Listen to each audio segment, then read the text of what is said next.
Hey guys, welcome to The Dose. It's Brian. Welcome to the Leadership Training Series, episode number 5. Today's leadership lesson has less to do with directly influencing or communicating or motivating a team, and more to do with how we react to situations in our lives and how that does, in fact, motivate and influence others.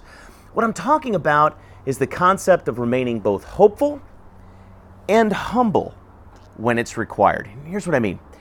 Look, guys, we're going to have good days and bad days, good weeks and bad weeks, right? Good years and not so good years, in our businesses, in our lives, in our health, in our relationships, in all of these things.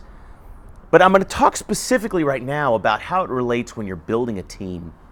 Because so many of us that are watching the Daily Dose, right? We're entrepreneurs, we're team builders, we're network marketers, we're these kinds of things.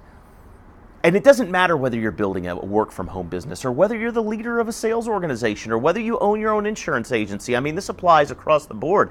But look, when things are thick and flush, our job is to remain humble. Our job is to not let it go to our head, right? Humility now, giving credit to the team, giving credit to those that have been there with you, making sure everybody understands this was a team effort. We're going to celebrate it as a team, and we're going to experience the rewards of this as a team.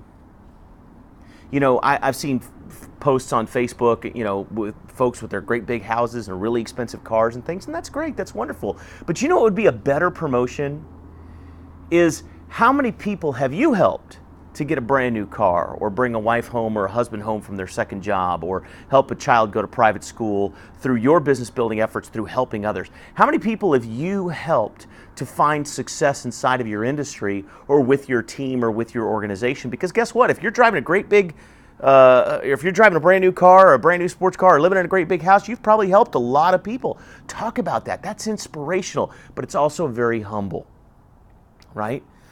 Humility now will prevent one of the biggest killers of team momentum, and that is resentment. Sometimes we see leaders begin to have a lot of success, and because they're just very happy with the success that they're having, they tend to talk a lot about the things that they got and the money that they've spent and the things that they own. And the challenge with that is that you may have team members that aren't having that level of success, but yet they're working very hard, and they know that the contribution they make contributes to your level of success, and they may begin to resent that they're working hard, but you're the one getting the rewards. And we know that's not fair, because if you're experiencing those kinds of rewards, right, you've worked really hard for it, and you've probably helped a lot of people. But it's the impression, it's the optics that you got to be careful about.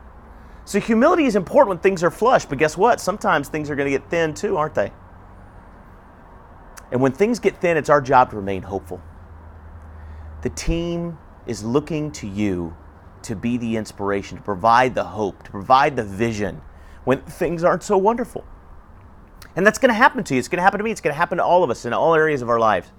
But we've got to remain hopeful. The biggest killer of momentum in any area of your life is going to be despair. Despair is that thing that just goes, oh, why even bother? Right? The opposite of despair is remaining hopeful. Remaining hopeful will motivate your team. It will motivate you. It will motivate your family and those that love you and those that are supporting you in your goals. Being hopeful will bring the momentum back so that things can be flush again and you can be humble once again. And that's the dose. Have a great week, everybody.